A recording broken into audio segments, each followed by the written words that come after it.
Hello, everybody. Thank you so much for joining us tonight, both in person and online. Tonight, we at Left Bank Books are delighted to welcome author and journalist John Bicknell to discuss his new book, The Pathfinder and the President, John C. Frémont, Abraham Lincoln, and the Battle for Emancipation. John will be in conversation with St. Louis historian and author James Erwin tonight. So happy to have you both. Some notes before we begin. Tonight's event is only possible because of your support. When you shop at Left Bank Books, your money stays right here in your local economy. So it helps to fund your streets and your parks, everything else that makes St. Louis great, your history museums as well, other things like that. It also helps us run this store and to set up author events like this to give authors the support that they deserve. So thank you for helping us help them and being here tonight with this event. As I mentioned, our conversation partner tonight is Jim Erwin. Jim graduated from Missouri State University with a BA in mathematics. After service in the U.S. Army, he obtained an MA in history from the University of Missouri Columbia and a JD from the University of Missouri Columbia Law School. He practiced law in St. Louis for 38 years, and he and his wife, Vicki, who is also an author, owned a bookstore in the Main Street Historic District of St. Charles for 8 years. He is the author of multiple books of Missouri history and is what I would consider, I think, an expert on the various things that we have going on here. Our author tonight is John Bicknell, author of author of The Pathfinder and the President, John C. Frémont, and the other books such as The Violent Election of 1856, In America 1844, Religious Fervor, Westward Expansion, and the Presidential Election that Transformed the Nation. He was a journalist for more than 30 years, working as a reporter and editor for Congressional Quarterly and Roll Call, and he lives in Central Illinois. His new book, The Pathfinder and the President, centers two towering figures of American history and how they collide in a riveting account of the struggle between Lincoln and his defiant general, John C. Frémont, and how that shaped the Civil War and Emancipation. This is an essential new perspective on the Civil War era, acclaimed by scholars as powerful, engaging, and distinctive. It's perfect for readers of both Civil War history and political biography. And this compelling narrative shows how the clash between these two helped determine the course of American history. Author Robert W. Mary says Bicknell's flair and tightly rendered historical storytelling sit atop a foundation of sweeping research in this powerful tale. It is a colorful and distinctive narrative. Here to tell us more about this fantastic book, please give a very warm welcome to John and Jim. Thank you. We'll just start by talking a little bit about Frémont. 1860, 1861, Frémont was one of the most famous people in the world. He had become extremely famous because of his explorations of the West, because of the reports that he wrote, along with his wife, Jessie Frémont, about those travels. And then he became a millionaire. Not only was he a famous explorer, he sort of lucked into a gold mine in California and became a very wealthy man on top of everything else. He pretty soon became a very indebted man, but that's another part of the story. And in 1856, he became the first Republican presidential candidate. He had been a senator very briefly, one of the first senators from California when it became a state in 1850, but was not really much of a politician. He was a sort of very reticent man. He was very soft-spoken. He had, of course, displayed certain leadership abilities in the wilderness, but very different skill than being a politician and asking people for votes. He did not win the election of 1856, but he did charitably well for a brand new party and developed a deeply devoted following in the anti-slavery movement. So that when war came in 1861, Lincoln, who was the second Republican presidential candidate, first Republican president, turned to Frémont, who had military experience. He had been in the topographical engineers in the Army, as a major general, one of the highest ranking generals in the Army. In fact, I think he was the second highest ranking major general. People had great expectations for Frémont. was seen as a great hero. People compared him to Andrew Jackson, George Washington, even Joan of Arc as a military leader. This was based on almost nothing. He had led a few hundred troops in California right at the beginning of the Mexican War. Didn't really do very much with them. He never commanded more than a few people. I think they put him in charge of the Western Department headquartered here in St. Louis, covering the entire country from the Mississippi River, Rocky Mountains, 30,000 troops, and asked them to secure Missouri and prepare for movement down the Mississippi River. Well, Frémont had no idea how to do any of this. He had not gone to West Point. He had no real training, military strategy, or tactics. He was an engineer, not even a very well trained engineer at that. He was a topographical engineer. He was an explorer. And he had evinced little to no executive ability. So without military training, without executive ability, he was asked to do the impossible, essentially, and given almost no tools to accomplish the task. So he was bound to fail, and he did. But I will say that in reading your book, you seem to have a more positive view of his work in Missouri than maybe many historians. And in particular, of course, that's probably the major subject of your book. There was something that he did do in Missouri on August 30th of 1861, which, well, I'll let you go. Take the story from there, okay? He did. In August of 1861, Frémont declared martial law across Missouri. He'd already declared it in St. Louis, but on August 30th, he declared martial law in Missouri and issued an order, an Emancipation Proclamation, freeing all the slaves of anybody in rebellion in Missouri. People saw this, some people saw this as a political act. Frank Blair, the congressman who'd been a friend of Frémont's, a longtime friend of the family, saw his position beginning to be challenged as Missouri changed and became more and more anti-slavery. Blair was anti-slavery, but he wasn't very anti-slavery, and he was extremely anti-black. When you're talking about Frank Blair for a minute, it's a Pathfinder of the president, but I'd say maybe the first third of the book or so might be the Pathfinder of the Blair family.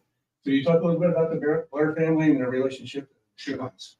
Yeah, the Blairs and the Frémonts and the Bentons, Thomas Hart Benton, who was Jesse's father, senator from Missouri a long time, went back to the 20s.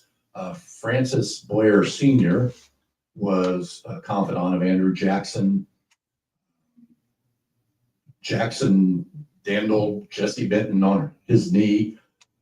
Jesse Benton and Elizabeth Blair, Frank Blair's sister, were the best of friends in Washington. And Montgomery Blair, of course, Frank Blair's brother, Francis Blair's son, was in Lincoln's cabinet. He was Postmaster General. They saw Missouri as their political fight. And to a large degree it was. Frank Blair was a congressman from St. Louis. He had joined the Republican Party in 1856. He had worked with Lincoln to build the Republican Party in St. Louis, not so much across Missouri. And he came to Washington in 1857 as a Republican congressman, the only one from a border state. And he and Frémont, at the beginning of the war, were seen as allies, and they were. Blair had worked assiduously in early 1861 to secure Missouri to the Union. Missouri had a secessionist governor. Outside of St. Louis, it was probably a secessionist state. The German population of Missouri was very pro-Union, and Blair worked very hard to keep the state in the Union.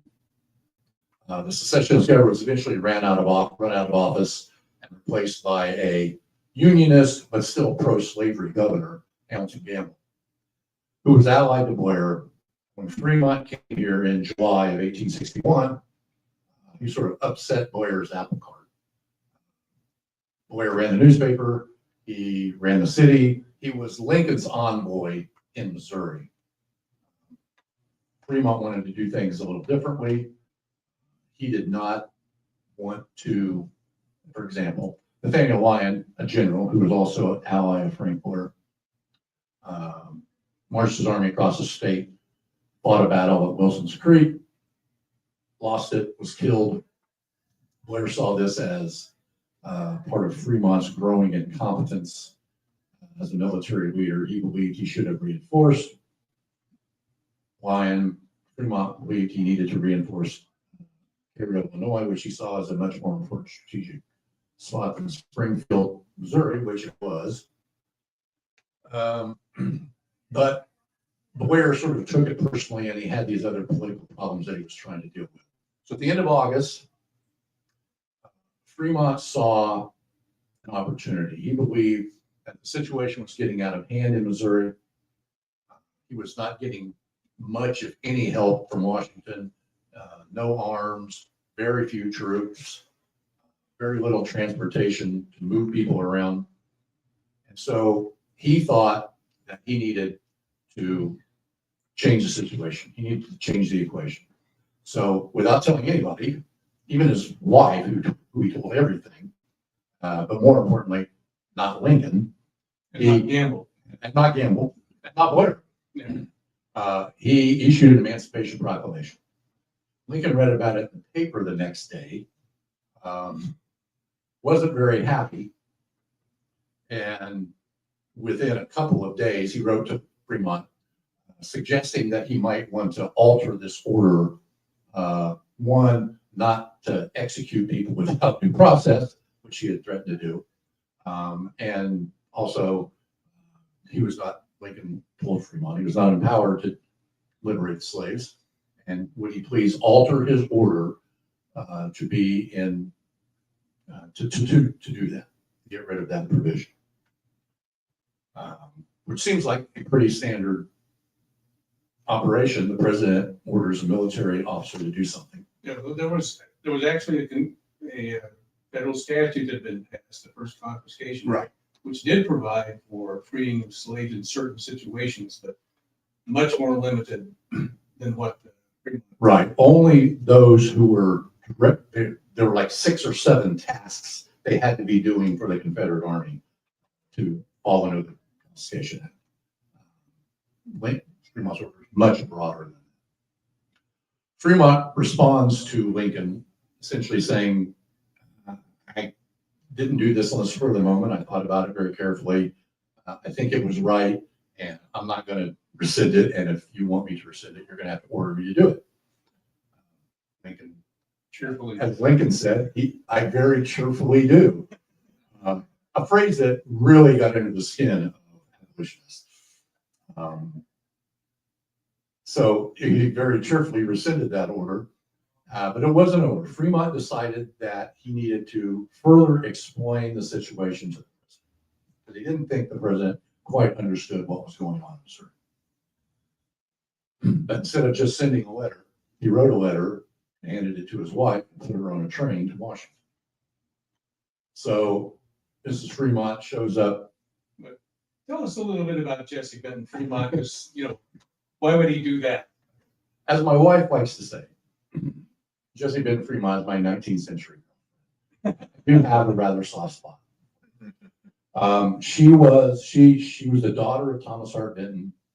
She grew up as his essentially aide de camp. She handled correspondence for him. He was the senator from Missouri from 1821 until 1851. And she was an incredibly politically savvy person. She was much smarter than her husband, much more politically attuned. In the campaign, she was seen as a co-equal. It was almost unheard of. But when people talked about what Frémont might do as president, and when they wrote about it, they said what the Frémonts would do, almost as if they were saying what the Clintons would do. And that was, a century and a half later. That was sort of the atmosphere. And Jesse had always been right there with John doing everything. She helped edit the reports that made him famous, really. And so she was not, she was not sitting at home baking cookies, standing by her man. She knew what she was doing, and I knew she knew what she was doing. And so he sent her to DC on this mission. Lincoln actually had a quite different view of women in politics than Frémont did. He really belittled her in their conversation. She went there, delivered John's letter, tried to explain to the president what was going on in Missouri, the justification, and Frémont's justification, interestingly, was military necessity. He believed that it was absolutely necessary to deprive the rebels of the labor that the slaves were giving them. That, and not just that outlined by the First Confiscation Act, but anyway, if a slave is growing food in Mississippi, he's helping the Confederate cause. If he's building a dam somewhere, he's helping the Confederate cause. And Frémont wasn't alone in this belief. That was sort of the abolitionist belief of many of the Northern believers. And as Jesse tried to explain this to Lincoln simply rejected the notion of hand. The general should not have brought the Negro into this. That's what Levy said. If he had listened to Frank Blair, he wouldn't have done this, which was a surprise at that point to Jesse, because they had not really been informed that Blair was acting as Lincoln's agent. They saw him as an ally up to that point. But she found out in that meeting and in a follow-up meeting with Francis Blair that was not really the case anymore. Frank had written to his brother saying, this job is too big for Frémont. Things are getting out of hand and we have to get rid of it. And so Jessie returns to St. Louis to inform her husband of this. When she gets there, Montgomery Blair and Montgomery Biggs, the quartermaster general of the army, are in Frémont's office when she walks in. They've been sent by Lincoln to coach Frémont along about what he needs to do to get things back in shape. Lincoln has also sent a replacement general. Now, he's not called that yet, but General David Hunt, ironically, General David Hunter is sent to Missouri to keep an eye on Frémont for Lincoln. Hunter, really a political general as well, had been a friend of Lincoln's, caused similar trouble for Lincoln in less than a year. Comes to Missouri. Frémont takes him into the fold, but doesn't really give him anything to do. He doesn't really know what Hunter's doing there, but he does know that the people in Washington are beginning to lose faith in him. When he finds out that Frank Blair has written essentially to the president through Montgomery that things are falling apart and we need to get rid of Frémont, Frémont has Frank Blair arrested. That's really, to me, I think this is not generally the way this story is interpreted. People believe either that Frémont was relieved of his command because of the Emancipation Proclamation, or because his underlings were involved in all kinds of financial shenanigans, and that Frémont was kind of militarily inept. All of those are true. But all of those things were true about a lot of other generals who were not relieved. Frémont's great sin was offending the Blairs. He arrested Frank Blair in the middle of September 16th or 17th, and all over.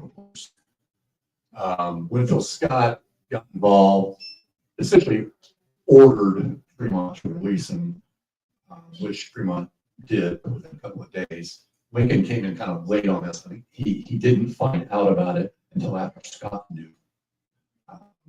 Was relieved that Blair was released, and then Frémont ordered Blair to do what he was supposed to do as a colonel of the militia. And Blair refused to do it, and so Fremont had arrested again. This time, Lincoln got involved immediately, ordered Blair released. He then sent Simon Cameron, Secretary of War,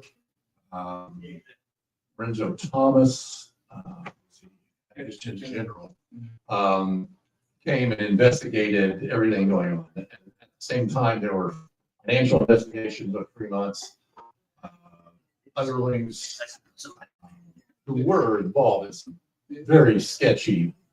It also, around the same time, well, Governor Gamble met with him once, I think, and then came back the next, he said it was a very cordial meeting. Then he came back the next day to meet with him again, and cooled his heels in the office for a couple of hours, and finally got on the train, went to Jeff City, and okay, they saw each other again. I don't think they did ever see each other again. And then there was the loss of Lexington in mid-September, all around the same time. Things were kind of building up against Fremont. He hadn't made friends in Missouri with that Emancipation Proclamation, and he wasn't making at least seemingly visible progress militarily.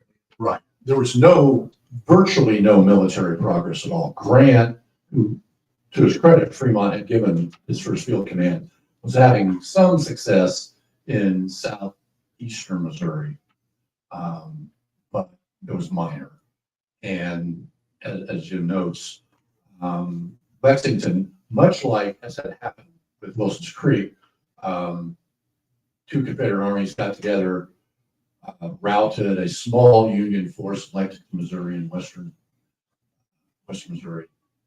Again, Fremont did not send reinforcements in a timely manner. It's another debatable point whether they could have done anything. They got there anyway. And in the end, fall of Lexington didn't much matter because the Confederates evacuated it not very soon after that, but it looked bad. That was the news coming out of Missouri, was Wilson Creek, Lion Hill, Lexington Falls. What's going on with these contracts? Looks like Fremont doesn't know what he's doing.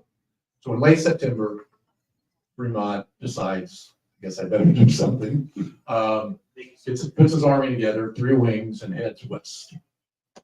Marches across the state. Now, they never fought a real battle. They couldn't catch up to the Confederates who were moving southwest.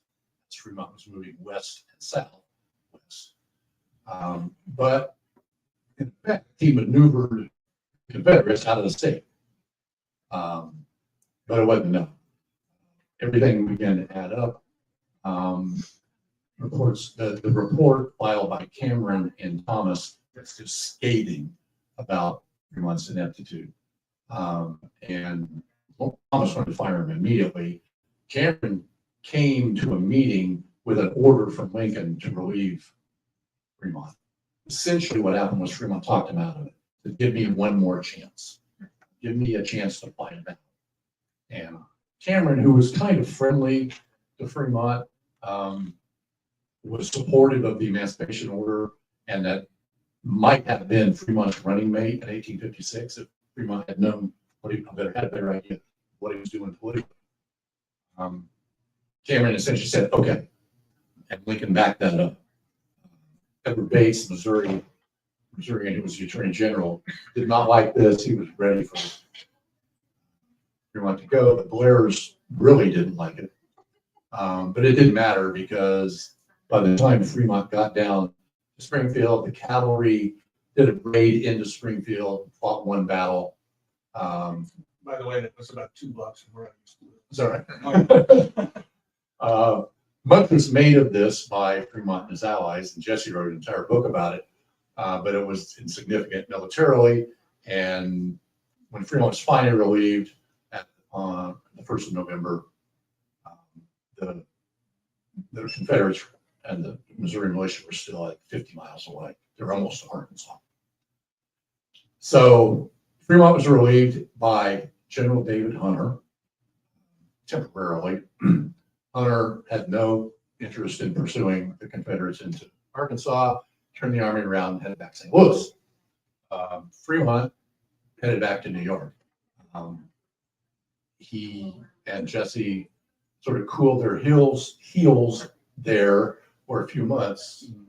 Yeah, well, let's skip over his second military expedition, which was not all that successful. Of course, I guess he was facing Stonewall Jackson, not too many Union generals did well against Jackson. But let's talk about 1864 and his next presentation. Okay. The middle part of the book is essentially Frémont in the Shenandoah Valley. Yeah. And then there's some more political stuff having to do with the Joint Committee on the War. All of which sort of led Frémont to decide that he's done with the Army. He didn't leave the Army, but he resigned as head of the Army in Virginia. Again, goes back to New York. By the way, before we get to 64, what was his reaction to the Emancipation Proclamation? He had very little reaction to the Emancipation Proclamation, and that cost him later on. At this point, he's really fed up with Lincoln, almost as fed up as Lincoln is with him. And so he begins, I think, very early in 1863 to start thinking about running for president in 1864. The idea is that he's going to challenge Lincoln for the Republican nomination. And as Lincoln's political stature wanes and goes up and down, largely related to what's going on in the field, it looks like there's an opportunity for somebody, Frémont or someone else, to really give Lincoln a run for his money in 1864. And so what eventually happens is the abolitionists, the anti-Lincoln people can't really settle on a candidate. Some of them are for Frémont, some of them prefer Salmon Chase, who's the Secretary of the Treasury, who has a very long anti-slavery history, much longer than Frémont, much longer than Lincoln. The real hero of the movement going back into the 1840s. Some even like Ben Butler, who was sort of this corrupt political general who had been in command in New Orleans and stole the place blind, but supported Jefferson Davis for president in 1860. And this is Ben Butler, who there were generals who were worse than Butler gained a measure of fame and support from the anti-slavery movement, though, because he was the first general to accept fleeing slaves into his lines. He's the man who came up with the idea of calling them contraband of war. That allowed him to keep them and not have to return them. So the phrase contraband of war has sort of been Butler's history. He said, well, you think they're property? We've taken your property. Property you take from an enemy is contraband of war. And so therefore they were The Confederates said, well, referred to as you have contraband. to return them because under the Fugitive Slave Act, and Butler said, you're not even a state anymore. So that was how Butler became sort of part of this conversation. So in the spring of 1864, there was this ferment in the Republican Party. War was not going very well. And so Frémont became sort of the focus for a small group of German Americans, New England abolitionists who he had befriended, Wendell Phillips most famously. They gathered at a convention in Cleveland and nominated Frémont for president under the radical democracy ticket. Frémont had pretty much given up the idea of challenging Lincoln for the Republican nomination. A week later, Lincoln is nominated by the Republican Convention in Baltimore. So there's this three-way contest between Lincoln, Frémont, and whoever the Democrats nominate, which is expected to be George McClellan. And indeed, in August, the Democrats do nominate McClellan. They include in their platform a peace plank, essentially a surrender plank, which McClellan rejects out of hand, but is still sort of tied to this Democratic platform. about a week before the Democratic convention, Lincoln writes his famous blind memorandum saying, I'm probably going to lose this election. The war's going like hell. And it would be my responsibility to try to figure out how to save the Union between November and March. Because if McClellan's elected, whoever's elected, they will not be able to save it based on how they run their campaign. And then the world changes. Just before that, Mobile Bay, it was kind of a small Union victory that didn't get a lot of notice, but then it got more notice after Sherman captured Atlanta on September 2nd, just a few days after the Democratic convention ended. Sheridan began to have success in the Shenandoah Valley, and the prospects for victory just blossomed, reinvigorating Lincoln's campaign and sort of making Fremont's campaign redundant. Now, this gets a little inside baseball, but I need to explain it. The battle for the Republican nomination earlier in the year was really was not about slavery, because by that point, all the Republicans had essentially become, all the real Republicans had become abolitionists, all but abolitionists. They were endorsing, Lincoln endorsed the 13th Amendment, Senate passed it, still to be voted on in the House.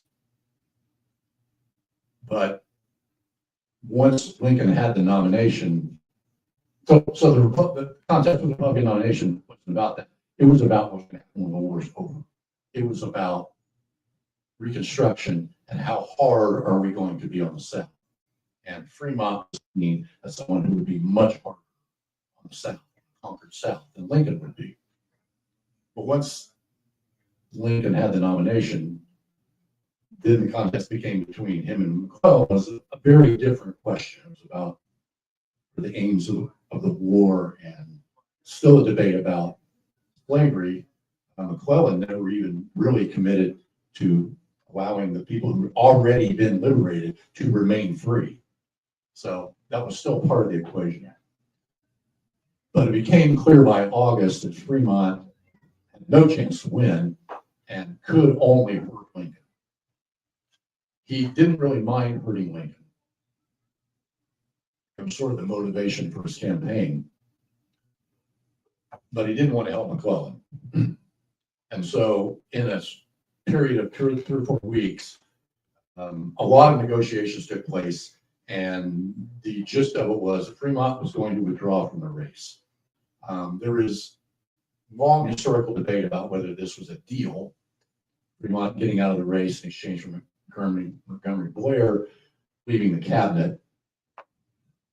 My examination of it is it was not a deal.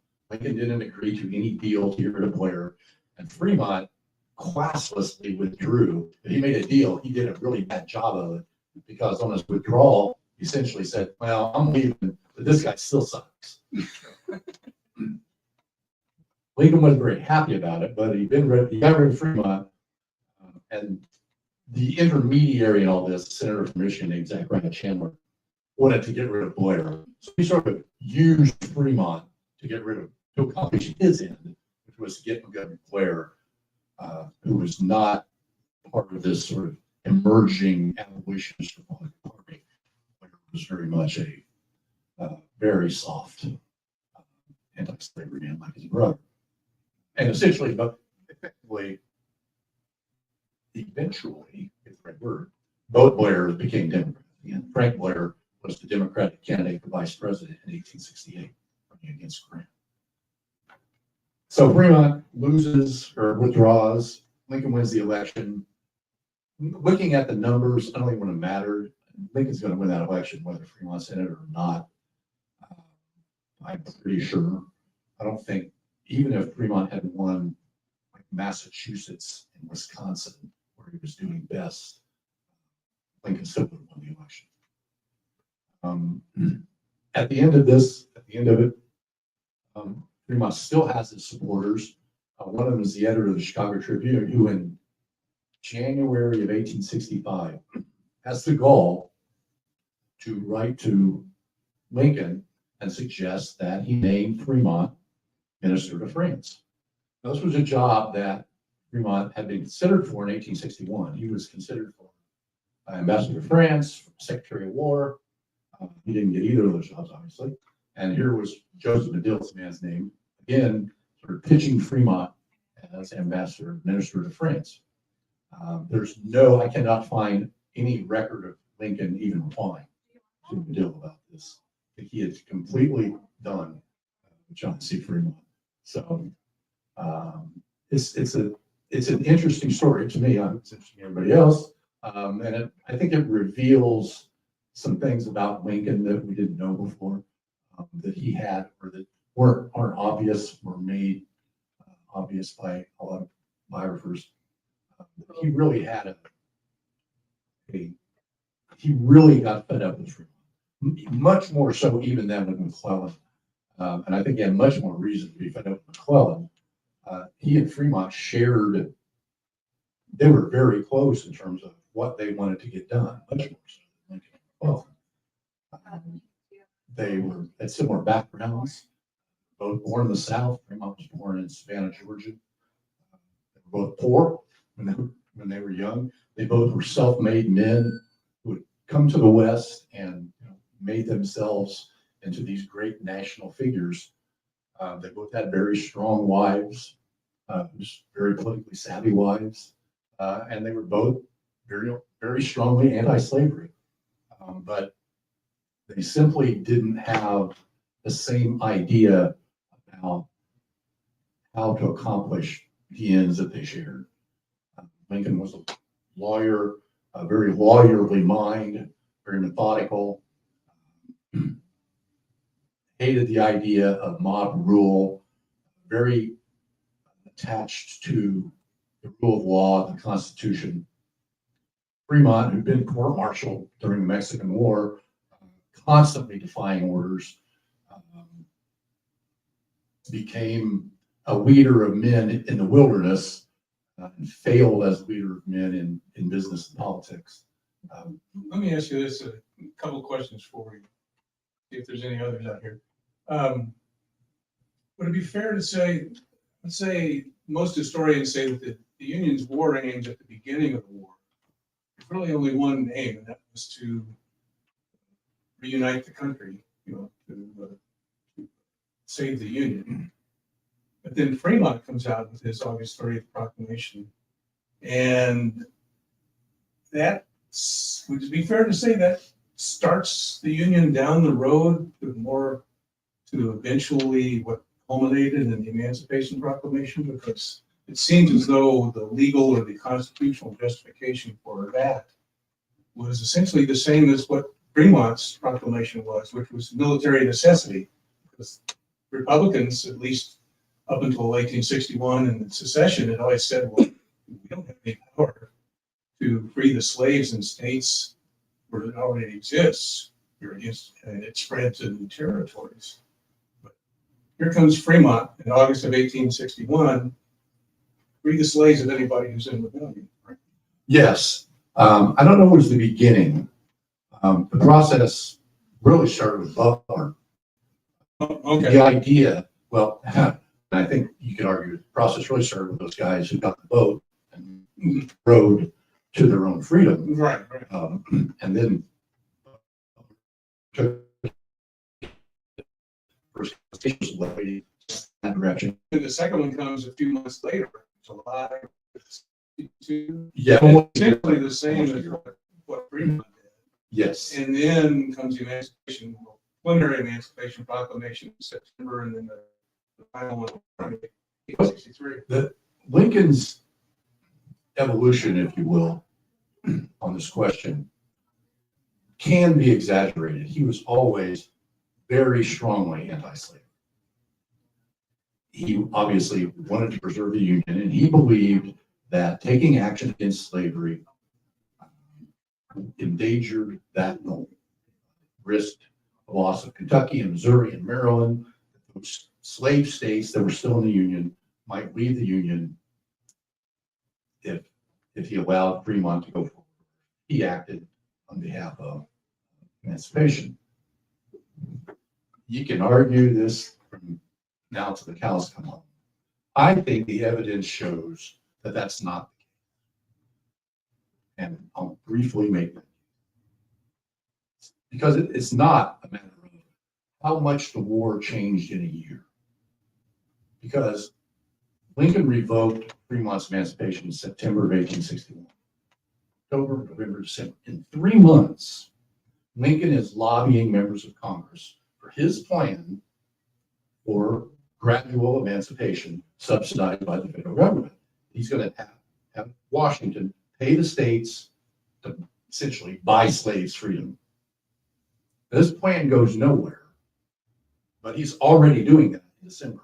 So if he's already talking about emancipation in December of 1861, only 3 months after he revoked Fremont's order, it can't be that Lincoln's evolution to emancipation was a result of a year's change in the fortunes of war, because he's already moving down that road.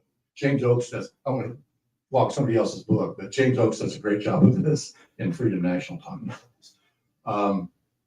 So all through that period, it happens, it's a blink of an eye, it's almost immediate, within weeks, just a few months. So I think we can overstate Lincoln's evolution on this issue. Now, he still doesn't want to use this power because he has there are legitimate fears about what Kentucky might do, but I think they're overstated. I think the evidence shows that. In March,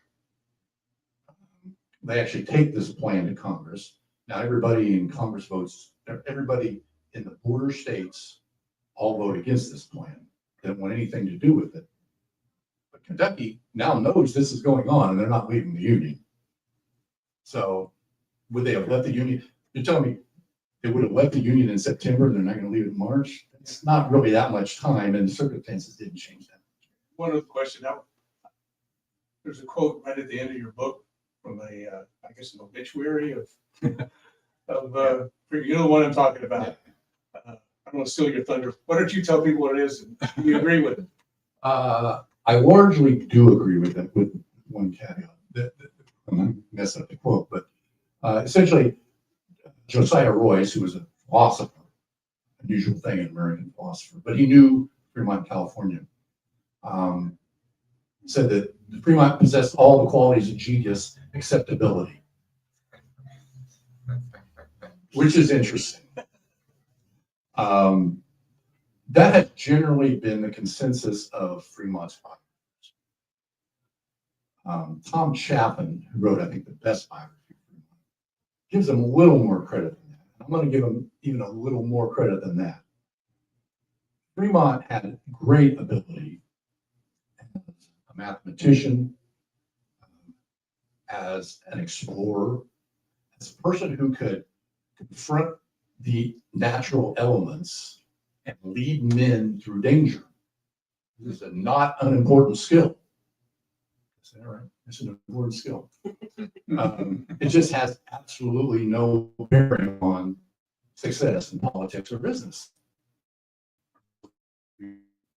Yeah. Or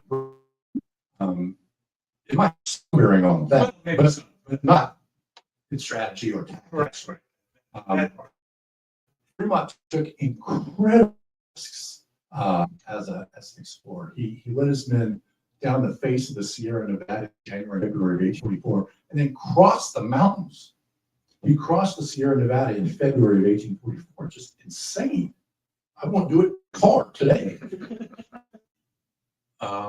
Now, that's the upside. The downside is they almost died, but they got where they were going, which is, in typical Fremont fashion, someplace they were not supposed to be. In another exploration, he led these guys into a mess in Colorado. Some of those guys did starve to death. Some of them ate each other. But Fremont came out alive with most of the men. So it was not like he had no abilities. He just was put into positions, put himself into positions where he was overmatched, where he had no skills. He was a terrible businessman. He trusted everybody, people who didn't deserve to be trusted. He had no head for business. He certainly had no head for politics. He had no business being in politics. And yet he spent the last half of his life in those endeavors. And I think it shows that he knew this at heart, because when he wrote his memoirs are essentially a recapitulation of the 5 expeditions to the West. And then it ends. Oh, he didn't write about the war at all? He didn't write about anything after that last expedition, actually after the 3rd expedition. Did Jesse write something about the war? She wrote a book about the Springfield engagement. Right. And then she wrote pieces about things that happened during the war and some of the politics stuff. She wrote a lot about what happened in in the middle in the 1850s. But Frémont says, I close this book now because I leave the mountains, essentially, and I enter this other world that I don't like Good. Did I cover everything? Surely you must have some. Could you repeat everything, please? Well, so well, you can get the book and read it. There you go. So the question is, if freemen didn't exist, how would our history be different? What impact would his being alive and being participate in what you said be different? No, my wife knows that I hate what-if questions, Oh, but I'll do my best. Well, somebody else would have done what he did. I mean, I think if Frémont had not been the pathfinder, it wasn't really a pathfinder. He marked known paths. He popularized known paths, but if he hadn't, somebody else would have. If he hadn't been put in charge in Missouri, things would have been different here, but they also, I think, quite likely would have been worse. If they put David Hunter in charge, Well, he would have done the same thing. yeah. That's what he did in South Carolina. That's what I made an ironic allusion to Hunter later. Hunter, who replaced Frémont, did exactly the same thing for issuing an Emancipation Proclamation in South Carolina in May of 1862. Lincoln reversed it. Now, Lincoln reversed Hunter in May of 1862, 2 months before he had a conversation in a carriage with with a couple of cabinet members, essentially saying, I'm going to issue an Emancipation Proclamation. But he did say, this is too important for a general in the field. Right. His argument kind of, you can't do this. But maybe It's not, yeah, but maybe I can. The truth is, Frémont could have done it. I mean, and there's a section in the book sort of exploring the constitutional legal questions that Orville Browning and Lincoln have this debate about, much better than I'm ever going to be able to do, way better than Frémont ever could have. But essentially, it comes down to, this was an undeclared war, so everything that happened was done through the power of the president. It was executive authority, and that power is delegated. The president delegates to a sergeant the power to kill that guy over there. Sergeant can't just walk up and start killing people. That authority comes from somewhere. It comes from the president. So if he can order, the president can authorize you to kill somebody, he can certainly authorize you to free somebody. Lincoln understood this, I think, but didn't want to acknowledge it until the middle of 1862. And I think he reached the same conclusion, same reason in July of 1862 that Frémont did in August of 1861, which is, I want to preserve the Union and I have to get rid of slavery to do it. And I can justify this because it's a military necessity. And that's what he did. And that's why Frémont is important, because he, as in my other book, Lincoln's Pathfinder, he showed the way for Lincoln as a presidential candidate. Here's how you win the North. I couldn't do it, but you can. Well, here's how you free the slaves. You won't let me do it?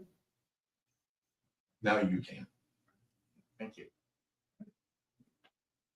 Okay. One more round of applause for Okay. our guests. Thank you so much. Thank If you don't have your book yet, I can grab it at the front desk, as well as History Lover Guide to St. Louis. I've got that as well. And thank you all for coming. Drive safe, and we appreciate you being here. Thanks. Thank you. You guys were competing against